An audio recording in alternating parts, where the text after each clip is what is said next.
Alright. Another day, another reaction video ka Sunrise. So ito, pag-usapan natin itong potential politician, mga Gen Z na tinatawag. So nakaka-admire itong mga batang politiko na ito na malakas ang loob, magsalita, kung alam nila na hindi tama yung nangyayari sa kanilang paligid. So ito, unang-una itong si Representative JB Benitez.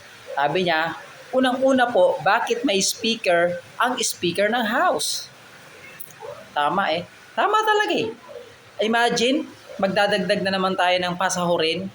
Bakit kailangan pang magkaroon ng tagapagsalita ang speaker? In fact, meron na nga tagapagsalita ang mismong House of Representatives. Tapos kumuha pa ulit ng another tagapagsalita para sa kanyang personal. Aba, ibang klase. Tapos sa magpapasahod tayong mga taxpayer.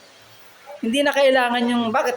Tama yung sinabi naman dito ni Representative Kiko Barsaga. Sabi niya, a Speaker of the House who cannot speak for himself? Tama eh. Ikaw yung leader, bakit hindi ikaw ang magsalita para sa iyong nasasakupan o yung institusyon? So nakakatuwa lang itong mga batang ito. Sana tuloy-tuloy nila ito. Sana wag sila magpadala sa pressure at ano man ang nakikita nilang mga mali na nangyayari sa kanilang paligid, ilaban nila. Kasi sabi ko nga eh, sa panahon ngayon, itong mga ganitong klaseng mga politiko, na mga batang politiko, ang talagang pwedeng maging hope ng mga next generation. At sana maayos ang karakter ng mga ito, panatilihin nila at huwag silang magpadala sa sistema ng dumi sa politika.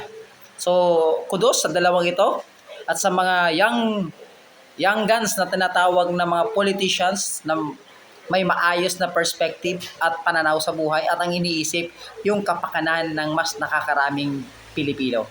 So saludo tayo sa mga ganitong klase at kailangan po nating suportahan ang mga ganitong klaseng politiko na tumatayo sa alam nila kung ano yung tama. So God bless the Philippines.